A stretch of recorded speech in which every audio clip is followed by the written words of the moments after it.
नमस्कार दोस्तों, एक बार फिर से स्वागत है अतुल्य आरएस की ऑनलाइन क्लासेस के अंदर। और कल हम बात कर रहे थे दोस्तों, लास्ट क्लास में हमने बात की थी सीसीई के बारे में और सीसीई की फुल फॉर्म के बारे में हमने जान लिया था। सीसीई का अर्थ क्या है, सीसीई में सी, सी और ई इन तीनों अक्षर जो हैं इनका अर्थ हमने जान लिया था। निरंतर, सतत या यूँ कहें समग्र जो व्यापक मूल्यांकन था हमारा, उसके बारे में हमने जानकारी प्राप्त कर ली थी कल की क्लास के अंदर हमने। तो आज की क्लास के अंदर कुछ एक पॉइंट और रहते हैं हमारे, उनके बारे में दोस्तों बात करेंगे अपन आज भी। क्या क्या हमारे उसके अंदर और पॉइंट हैं बचते हैं जो, उनके बारे में अपन बात करेंगे आज। तो आइए बात करते हैं सबसे पहले अपने सतत मूल्यांकन की जो आवश्यकता है उसका क्या कारण है, सतत मूल्यांकन क्यों किया जाए, यानी सतत मूल्यांकन जो हम करते हैं उस सतत मूल्यांकन की आवश्यकता क्या है, यानी उस आवश्यकता क्या क्या कारण है। तो आज बात करते हैं अपन सतत मूल्यांकन की आवश्यकता के कारण। सतत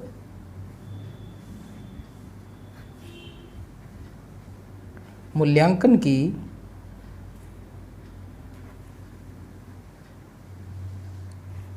आवश्यकता के कारण बात करेंगे दोस्तों। सतत मूल्यांकन की आवश्यकता के कारण के ऊपर सबसे पहले अपन इसी चीज़ के ऊपर आज डिस्कस करेंगे कि सतत मूल्यांकन जो हम करते हैं उस सतत मूल्यांकन की जो आवश्यकता है उस आवश्यकता के कारण क्या है कि क्यों किया जाए सतत मूल्यांकन। तो सबसे पहले हम बात करते हैं कि सतत मूल्यांकन का उद्देश्य, सतत मूल्यांकन जो है उसकी आवश्यकता जो है, उसमें सबसे पहला जो पॉइंट है वो रहता है हमारा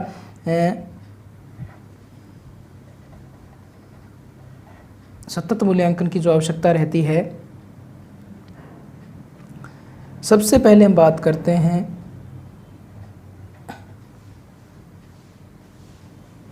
शिक्षक को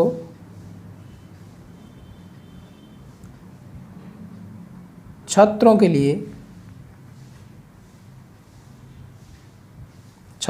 लिए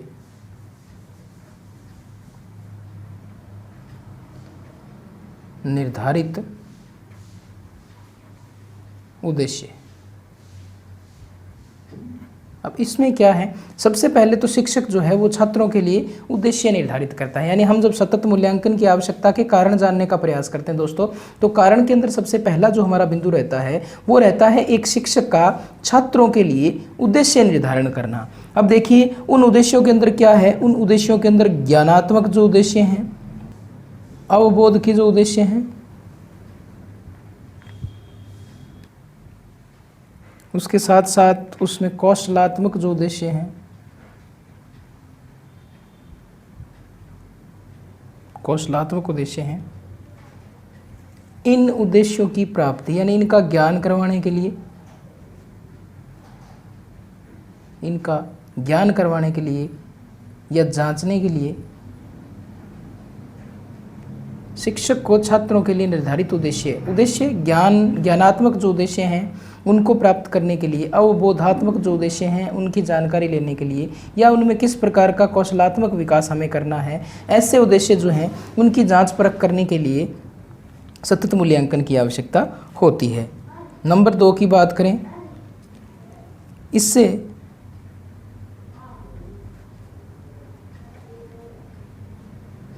शिक्षक को उसके विद्यार्थियों के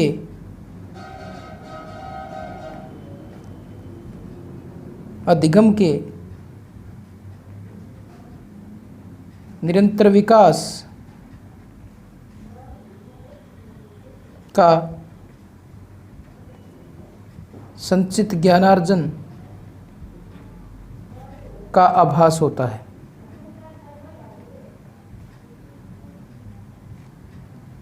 जिससे वह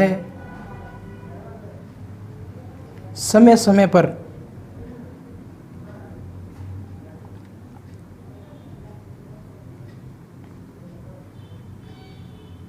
प्रदान करता रहा है।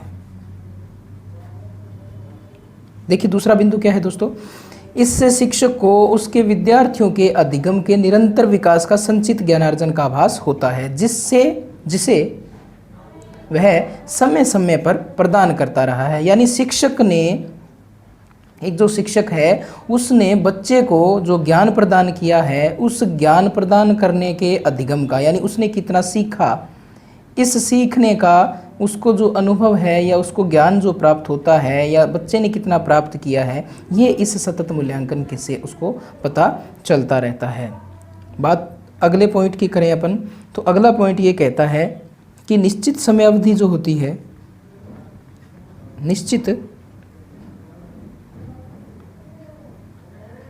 निश्चित समयावधि के अंत में निर्धारित पाठ्यक्रम में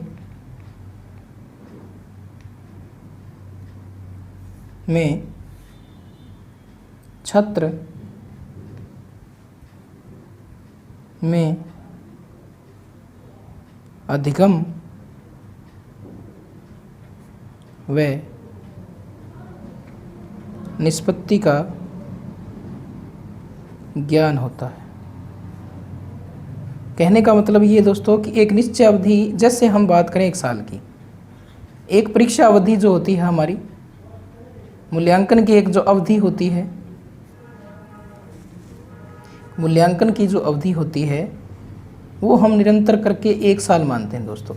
इस 1 साल के अंदर किसी बच्चे ने कितना प्राप्त किया, 1 साल के अंदर किसी बच्चे ने कितना तो अधिगम किया और कितनी उसकी निष्पत्ति हुई, इस चीज़ का ज्ञान करवाने के लिए सतत मूल्यांकन की आवश्यकता रहती है कि उस बच्चे ने कितना प्राप्त किया है। तो ये कुछ आवश्यकताएं थी कि क्यों उसको अधिगम प्रदान किया जाए दोस्तों। अब बात करते हैं अपन सतत एवं जो व्यापक मूल्यांकन है उसके सिद्धांत क्या हैं, उसके सिद्धांत क्या हैं, यानी हम प्रिंसिपल्स के बारे में बात करेंगे दोस्तों। प्रिंसिपल्स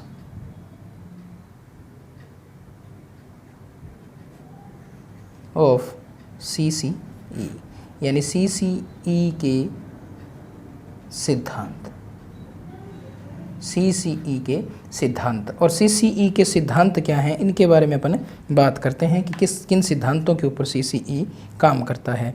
तो देखिए CCE जो है वो सतत एवं व्यापक मूल्यांकन जो है वो सीखने की प्रक्रिया साथ साथ चलती है। यानी कहने का मतलब सतत और व्यापक जो मूल्यांकन है, यानी ये जो C हम बात कर रहे हैं और ये जो C हम बात कर रहे हैं, यानी ये जो कंटिन्यूस है और ये कॉम्प्रहेंसिव है, ये जो दोनों मूल्यांकन हैं ये एक साथ साथ चलते हैं। क्या करते हैं? साथ साथ चलते हैं। ये इसका प्रथम सिद्धांत है कि ये C और ये C जो है यानी सतत और समग्र या यूं कहें व्यापक मूल्यांकन साथ साथ चलता है। यानी कहने का मतलब ये दोनों कि दोस्तों देखिए ये जो दोनों चीज़ें हैं ये साथ साथ चलती हैं, इनमें ना तो कोई पहले किया जाता है और ना ही कोई बाद में किया जाता है। और इन दोनों के साथ साथ चलने से बच्चे को सीखने का पर्याप्त अवसर मिलता है, बच्चे को सीखने का पर्याप्त अवसर मिलता है। तो ये इसका प्रथम सिद्धांत है कि CCE के अंदर C और C यानी कंटिन्यूस और कॉम्प्रहेंसिव यानी सतत और आपका जो व्यापक मूल्यांकन है वो साथ साथ चलता है और बच्चे को सीखने के पर्याप्त अवसर मिलते हैं। अच्छा, दूसरा इसका सिद्धांत जो होता है, इसका दूसरा सिद्धांत ये है कि सतत C और C यानी इनके अंदर, इन दोनों के अंदर सतत और समग्र मूल्यांकन में बच्चे का मूल्यांकन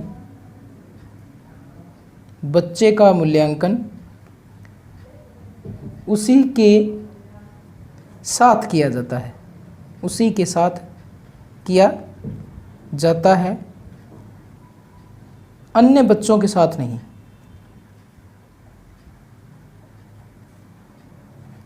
देखिए दोस्तों CCE जो है उसमें यानी सतत एवं समग्र मूल्यांकन में बच्चे का मूल्यांकन जो है वो उसी के साथ किया जाता है, अन्य बच्चों के साथ में नहीं किया जाता है। यानी अन्य बच्चों की प्रगति जो होती है, अन्य जो बच्चे होते हैं उनकी प्रगति किसी बच्चे के ऊपर निर्भर नहीं है,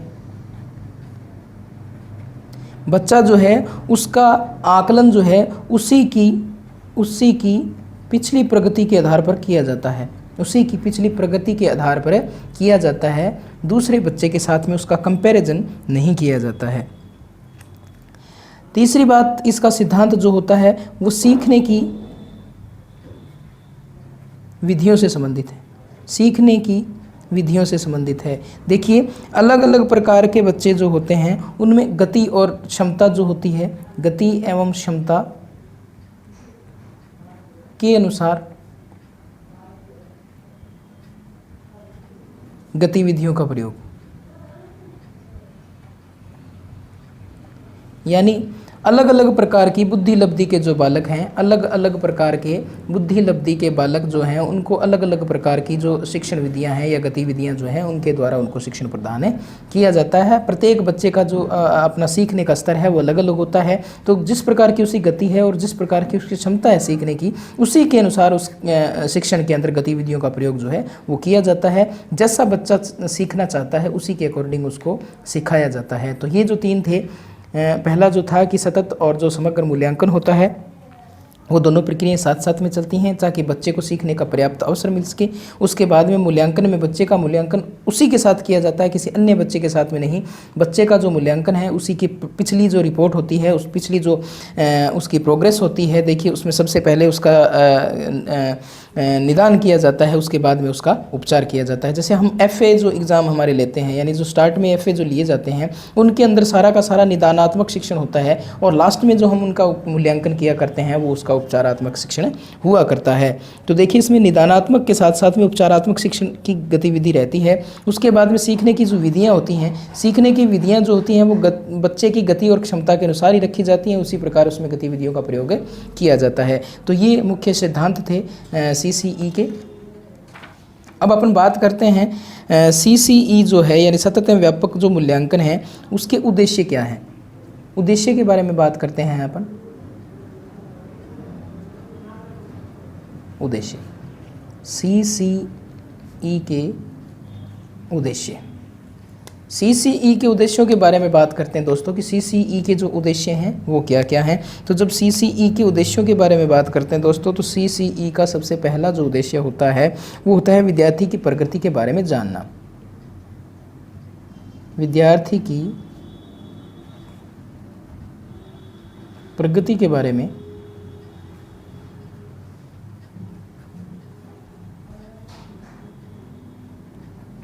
बारे में जानना, यानी उद्देश्यों की जब बात करते हैं, CCE के उद्देश्यों की जब बात चलेगी दोस्तों तो CCE के जो उद्देश्य हैं उनमें सबसे पहला रहता है विद्यार्थी की प्रगति के बारे में जानना।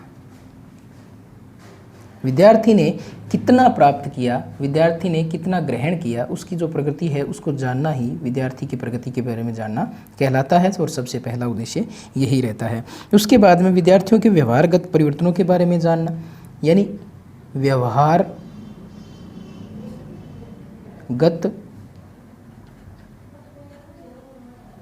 परिवर्तनों के बारे में जानना। आप इसे कह सकते हैं दोस्तों अधिगम को जानना।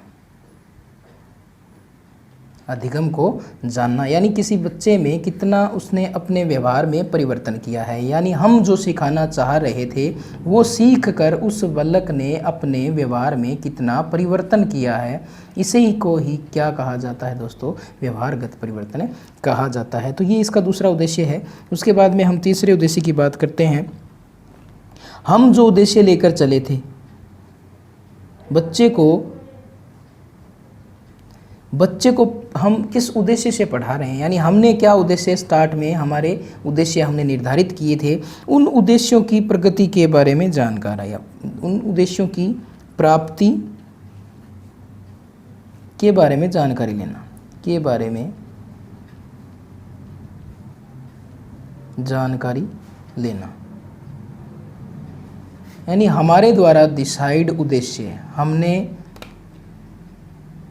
जो उद्देश्य निर्धारित किए थे, हमने जो उद्देश्य निर्धारित किए थे उन उद्देश्यों की प्राप्ति हुई है या नहीं उनकी उसके बारे में जानकारी लेने के लिए CCE जो है वो काम करता है। बात करते हैं आगे, इसका अगला जो उद्देश्य है तो छात्रों की रुचि व योग्यता का अध्ययन। इसका एक उद्देश्य ये भी रहता है कि छात्रों की जो रुचि है और उसकी योग्यता जो है, उस योग्यता, इसकी रुचि खेल में है, इसकी रुचि गाने में है, ठीक है, इसकी रुचि डांस में है, ठीक है, योग्यता उसकी किस फील्ड में है, ठीक है, ये 60 की योग्यता का है, ये 70 की योग्यता का, यानी अलग अलग प्रकार की योग्यताएं, उसकी रुचि और योग्यता जो है उसकी जानकारी जो प्राप्त होती है वो भी किसके द्वारा प्राप्त होती है, CCE के द्वारा प्राप्त होती है। तो ये भी इसका उद्देश्य है कि छात्रों की जो रुचि है या उसकी योग्यता जो है वो जानने के लिए भी CCE काम करता है। उसके बाद में इसका उद्देश्य क्या होता है, बच्चे को भय मुक्त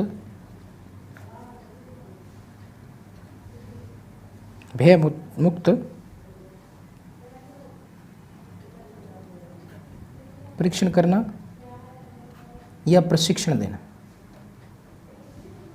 बच्चे का भय मुक्त परीक्षण करना, यानी उसमें किसी भी प्रकार का भय ना रहे, तो ऐसा जो परीक्षण होता है वो भी कहाँ किया जाता है दोस्तों, CCE के अंतर्गत किया जाता है।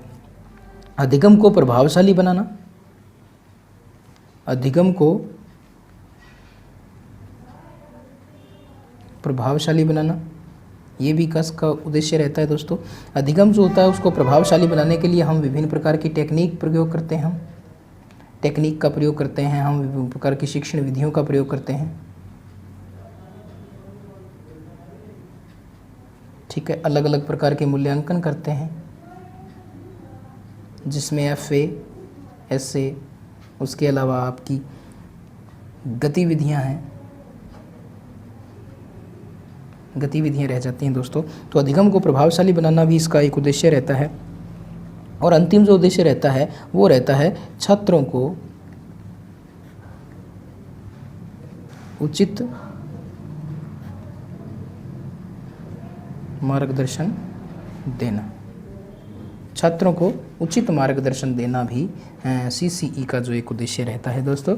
तो आज इस CCE के अंदर उद्देश्य जो थे वो हमने पढ़े कि विद्यार्थी की प्रगति के बारे में जानना, कि विद्यार्थी ने कितनी प्रगति की है, पिछली क्लास में वो कितना था, आज की क्लास में वो कितना है, ऐसा जो है वो CCE के उद्देश्यों के अंतर्गत आता है। उसके व्यवहारगत परिवर्तनों के अंदर जानना, यानी हम जो सिखाना उसको चाह रहे थे, क्या वो सीख कर उसने किसी प्रकार का अपने व्यवहार में परिवर्तन किया है। उद्देश्यों की प्राप्ति के बारे में जानना, यानी जो उद्देश्य हम लेकर चले हैं क्या वो उद्देश्य बालक ने प्राप्त किए हैं या हमने वो उद्देश्य प्राप्त किए हैं। हमारे द्वारा जो उद्देश्य डिसाइड किए गए थे, जो हमने उद्देश्य जो हम एक निश्चित करके हमने एक बच्चे को पढ़ाना स्टार्ट किया था, क्या वो उसने प्राप्त किए हैं। बच्चे की रुचि किस में है, बच्चा योग्य किस में है, किस फील्ड में वो जाना चाहता है, उसकी रुचि किस फील्ड में है, वो खेल में जाना चाहता है, वो गाने में जाना चाहता है, वो डांस में, अभिनय में, किस प्रकार की उसमें योग्यता है, किस प्रकार की उसमें रुचि है, उसका प्राप्त करना जो है वो भी CCE के एक उद्देश्य के अंतर्गत आता है। बच्चा जो होता है उसको भय मुक्त परीक्षण जो उसका किया जाता है,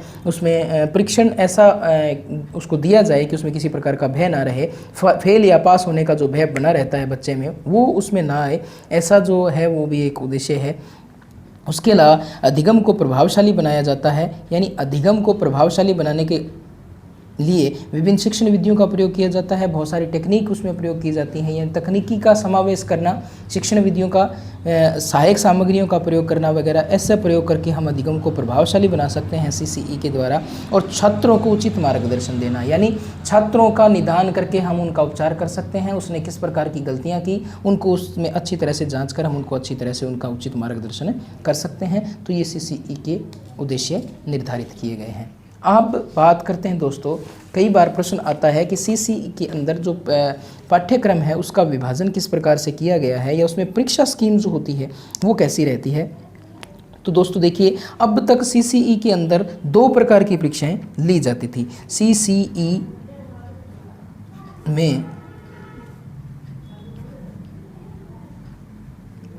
परीक्षाएं, अब तक जो CCE का पैटर्न रहा था दोस्तों, उस CCE के पैटर्न में परीक्षाएं जो थी वो 2 प्रकार की ली जाती थी। CCE में परीक्षाएं, और CCE में जो परीक्षाएं ली जाती थी दोस्तों वो 2 प्रकार की परीक्षा ली जाती थी। फर्स्ट जो परीक्षा होती थी वो होती थी FA, जिसको हम बोलते हैं formative assessment. Formative assessment, formative assessment, जिसे हिंदी में प्रारंभिक निर्माणात्मक या रचनात्मक मूल्यांकन कहा जाता है। FA, जिसे अंग्रेजी में फॉर्मेटिव असेसमेंट कहा जाता है, प्रारंभिक निर्माणात्मक या रचनात्मक मूल्यांकन जिसको कहा जाता है। उसके बाद में जो दूसरा था वो था SA, यानी समेटिव असेसमेंट। इसे दोस्तों योगात्मक परीक्षण कहा जाता है। योगात्मक परीक्षण कहा जाता है। देखिए दोस्तों, असेसमेंट जो होता है वो परीक्षण होता है। असेसमेंट क्या होता है दोस्तों? परीक्षण होता है। और इवैल्यूएशन जो होता है वो क्या होता है? मूल्यांकन होता है। ठीक है, परीक्षण से मिलकर ही मूल्यांकन बनता है। यानी ये जो हम फॉर्मेटिव और समेटिव असेसमेंट यानी परीक्षण जो करते हैं वो दोनों परीक्षण मिलकर ही किसका रूप धारण करते हैं दोस्तों? मूल्यांकन का रूप धारण करते हैं। अब ये जो हमारा FA होता है दोस्तों, ये जो FA होता है, ये FA भी हमारा कितने प्रकार का होता है? 3 प्रकार का होता है। कितने प्रकार का होता है? FA की बात करें तो FA जो होता है वो FA1, FA2 और FA3 और FA4, ये टोटल 4 प्रकार का FA होता है। उसके अलावा हम जब SA की बात करते हैं तो SA जो होता है वो SA1 और SA2 होता है दोस्तों। अब बात करें हम इस FA1 और इसके साथ में एक SA1 की बात करते हैं तो ये होता है हमारा फर्स्ट टर्म। क्या होती है दोस्तों? ये होती है हमारी फर्स्ट टर्म होती है। और ये होती कब है दोस्तों? ये होती है मार्च अक्टूबर के अंदर, मार्च अक्टूबर के अंदर। उसके बाद में जब हम बात करते हैं FA2 और FA3 और FA4 की और उसके साथ में SA2 की, तो ये होता है दोस्तों सेकंड टर्म एग्ज़ाम। क्या होता है? सेकंड टर्म एग्ज़ाम होता है ये। और ये होता है अक्टूबर से मार्च के बीच में। लास्ट जो हमारा SA2 होता है वो मार्च के अंदर होता है। और ये SA जो 1 होता है हमारा वो होता है दोस्तों अक्टूबर के अंदर होता है। तो ये हमारी परीक्षा स्कीम रहती है। अब हम बात करते हैं FA1 जो होता है हमारा ये 10% का रहता है। FA2 जो रहता है वो भी 10% का रहता है। और हमारा SA1 जो होता है वो 30% का रहता है। तो टोटल मिला के कितना हुआ दोस्तों? 50%। उसी प्रकार FA3 जो होता है वो 10% का होता है। और उसी प्रकार FA4 जो होता है वो भी 10% का होता है। और SA2 जो होता है वो हमारा कितना होता है दोस्तों? 30%। यानी कुल मिला के ये भी कितना हुआ? 50%। यानी 100 प्रकार का परीक्षण हमारा किया जाता है। तो ये जो परीक्षण होते हैं ये 2 प्रकार के परीक्षण होते हैं। अब हम बात करें योगात्मक परीक्षण की, तो योगात्मक परीक्षण जो होता है वो 30 + 30 यानी टोटल कितना होता है दोस्तों? 60% होता है। उसी के साथ साथ में रचनात्मक यानी आपका SA जो था वो होता है 30 + 30 यानी 60%। और FA जो होता है वो होता था आपका 20 + 20 और 40% यानी 100% आपका पूरा होता है। तो ये जो परीक्षण होता है ये परीक्षण। अब हम बात करते हैं कि रचनात्मक परीक्षण या यूँ कहें कि रचनात्मक परीक्षण जो होता है तो उसका जो पहला टर्म क्या होता है? तो वो होता है FA1। अब यूँ कहें कि योगात्मक परीक्षण जो होता है, योगात्मक परीक्षण का अंतिम टर्म क्या होता है? तो योगात्मक परीक्षण का अंतिम टर्म SA2 होता है। योगात्मक टर्म का प्रथम चरण क्या होता है? तो वो होता है FA3। क्या होता है दोस्तों? FA3 होता है। तो ये आपकी परीक्षा स्कीम रहती है दोस्तों।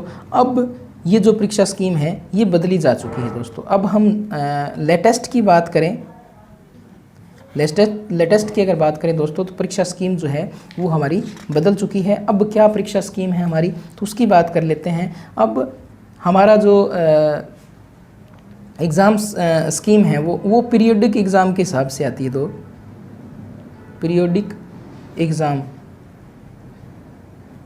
अब जो परीक्षा स्कीम है उसमें पीरियोडिक एग्ज़ाम हो रहे हैं, और पीरियोडिक एग्ज़ाम जो हैं वो 3 प्रकार के लिए जा रहे हैं दोस्तों। उसमें periodic exam first, periodic exam second और पीरियोडिक एग्ज़ाम थर्ड लिए जा रहे हैं। और ये कहा गया कि बच्चे ने इन तीनों एग्ज़ाम के अंदर जिस एग्ज़ाम में मैक्सिमम मार्क्स प्राप्त किए हैं, मैक्सिमम मार्क्स जिस एग्ज़ाम में उसने प्राप्त किए, यानी ज़्यादा मार्क्स इन तीनों के अंदर जिसने बच्चे ने मैक्सिमम मार्क्स जिस टेस्ट के अंदर पीरियोडिक एग्ज़ाम के अंदर प्राप्त किए हैं, उसके मार्क्स जो हैं आगे जोड़े जाएंगे। और उसके अलावा 2 जो एग्ज़ाम हैं उनके मेन एग्ज़ाम किए गए हैं, हाफ ईयरली और ईयरली एग्ज़ाम। ये 2 एग्ज़ाम जो हैं ये इनके और किए गए हैं। इसके अंदर भी एग्ज़ाम स्कीम रखी गई है दोस्तों। इसके अंदर इन्होंने टोटल जो हैं वो 5-5 नंबर के एग्ज़ाम ये किए गए हैं, 5-5 नंबर के पीरियोडिक एग्ज़ाम जो किए गए हैं वो किए गए हैं। और 5 नंबर का जो इनका रिटन है वो 5 नंबर का है, और उसके साथ साथ में ओरल जो है, गतिविधियाँ जो हैं, प्रोजेक्ट जो हैं, अटेंडेंस जो हैं, और स्कूल होमवर्क वगैरह जो है वो मिला के इनका 5 टोटल होता है।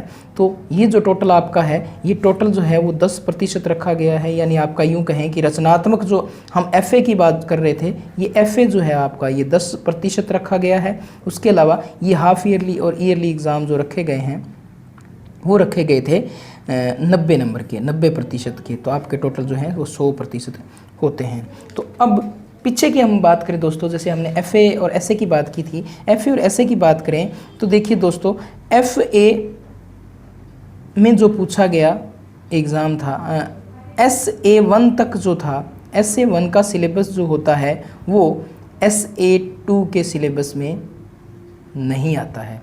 यानी SA1 का सिलेबस SA2 में नहीं लिया जाता है, जिससे बच्चे का बोझ जो होता है वो थोड़ा कम हो जाता है,